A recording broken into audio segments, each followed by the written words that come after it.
കൂട്ടുകാരെ നമസ്കാരം. 4ാം തരത്തിലെ പരിസര പഠനത്തിലെ വയലും വനവും എന്ന അധ്യായത്തിൽ LSS പരീക്ഷയ്ക്ക് ചോദിക്കാവുന്ന ഡിസ്ക്രിപ്റ്റീവ് ടൈപ്പ് ചോദ്യങ്ങളാണ് നാം ഇന്ന് നോക്കാൻ പോകുന്നത്. അപ്പോൾ വീഡിയോയിലേക്ക് പോയാലോ? താഴെ തന്നിട്ടുള്ള ജീവികളുടെ അനുകൂലനങ്ങൾ പട്ടികപ്പെടുത്തുക. ജീവികൾ: മത്സ്യം, താറാവ്, മുതല. അനുകൂലനങ്ങൾ എഴുതാം. മത്സ്യത്തിൻ്റെ ഏതെങ്കിലും 3 അനുകൂലനങ്ങൾ എഴുതിയാൽ മതി. മത്സ്യത്തിൻ്റെ അനുകൂലനങ്ങൾ ഏതെല്ലാമാണ്?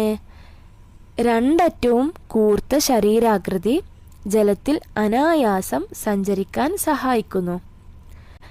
രണ്ടാമത്തത്, ജലത്തിൽ തുഴയുന്നതിന് അനുയോജ്യമായ ചിറകുകളുണ്ട്. 3, വെള്ളത്തിൽ തെന്നി നീങ്ങാൻ സഹായിക്കുന്ന വഴുവഴുപ്പുള്ള ശരീരമുണ്ട്. വേറെയും അനുകൂലനങ്ങൾ നമുക്ക് എഴുതാം. വേറെ എന്തെല്ലാം ഉണ്ട്? ദിശ മാറ്റാൻ സഹായിക്കുന്ന വാൽച്ചിറകുകളുണ്ട്. ചെകിളപ്പൂക്കൾ അല്ലെങ്കിൽ ശകുലങ്ങൾ ജലത്തിൽ ശ്വസിക്കുവാൻ സഹായിക്കുന്നു. നിരയായി ക്രമീകരിച്ചിരിക്കുന്ന ശൽക്കങ്ങൾ അല്ലെങ്കിൽ അതിൻ്റെ ചെതുമ്പലുകൾ ചൂടിൽ നിന്നും തണുപ്പിൽ നിന്നും അതിനെ സംരക്ഷിക്കുന്നു.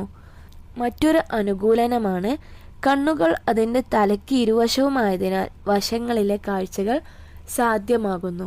ഇങ്ങനെ ഏതെങ്കിലും 2-3 അനുകൂലനങ്ങൾ എഴുതുക.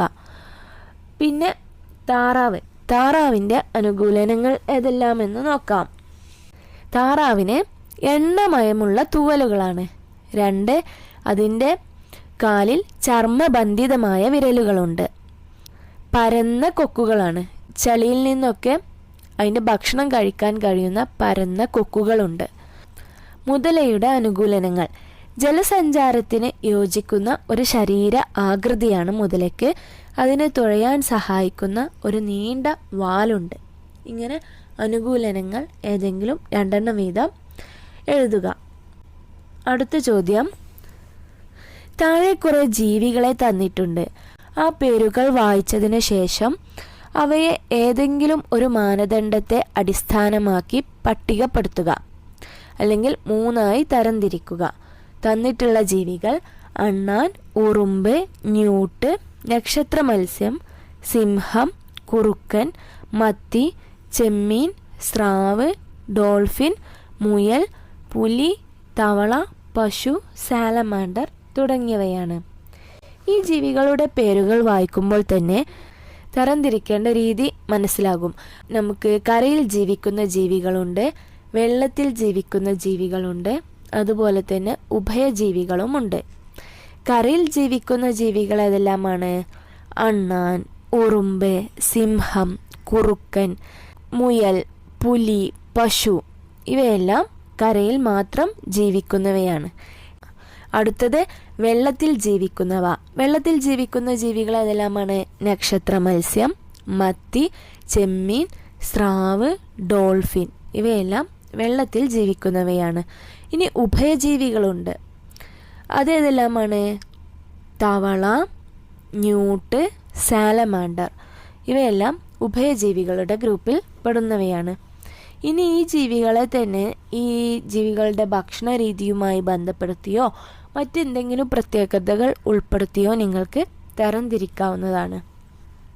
ചോദ്യം 3: ഒരു പ്രദേശത്ത് തരിശുപാടം നികത്തി അവിടെ ഒരു വലിയ ബിൽഡിംഗ് നിർമ്മിക്കുകയാണ്. വയൽ നികത്തുന്നത് മൂലം ആ പ്രദേശത്ത് ഉണ്ടാകാവുന്ന പാരിസ്ഥിതിക പ്രശ്നങ്ങൾ എന്തെല്ലാമായിരിക്കും? 2, പ്രകൃതിയെ ദോഷകരമായി ബാധിക്കുന്ന മറ്റ് 2 പ്രശ്നങ്ങൾ കൂടി എഴുതുക. ഉത്തരം: ഈ വയൽ നികത്തുന്നതിലൂടെ ഉണ്ടാകാവുന്ന പ്രശ്നങ്ങൾ: നല്ലൊരു ജലസംഭരണിയാണ് വയൽ.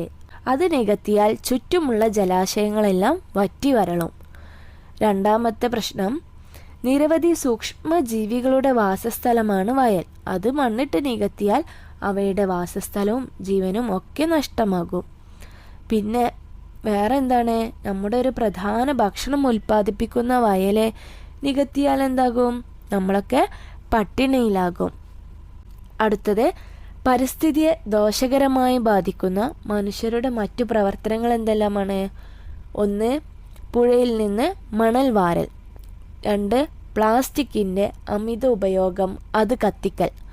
പിന്നെ പുഴയിലെ മാലിന്യങ്ങൾ നിക്ഷേപിക്കൽ, വനങ്ങൾ വെട്ടിമുറിക്കൽ, മലയും കുന്നൊക്കെ ഇടിച്ച് നിരത്തൽ, ഇവയെല്ലാം നമ്മുടെ പരിസ്ഥിതിയെ ദോഷകരമായി ബാധിക്കുന്ന പ്രവർത്തനങ്ങളാണ്. കൂട്ടുകാർ ഏതെങ്കിലും 3 രേഖപ്പെടുത്തിയാൽ മതി. അടുത്ത ചോദ്യം 4. 2 ജീവികളുടെ സവിശേഷതകളാണ് താഴെ കൊടുത്തിരിക്കുന്നത്. ഈ ജീവികളെ തിരിച്ചറിഞ്ഞ് അവയുടെ സവിശേഷതകൾ പട്ടികപ്പെടുത്തുക.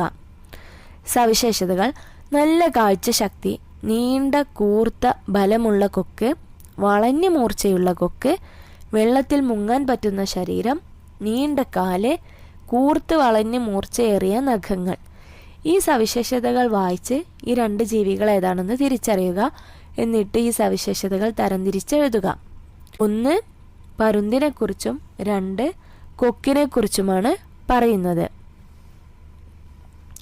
അപ്പോൾ നമുക്ക് പരുന്തിൻ്റെ സവിശേഷതകൾ തരംതിരിക്കാം.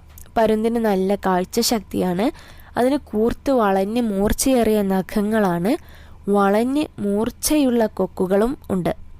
ഇനി കൊക്കിൻ്റെ സവിശേഷതകൾ: കൊക്കിന് വെള്ളത്തിൽ മുങ്ങാൻ പറ്റുന്ന ശരീരമാണ്, അതിന് നീണ്ട കൂർത്ത ബലമുള്ള കൊക്കാണ്, പിന്നെ കൊക്കിന് എന്തുണ്ട്?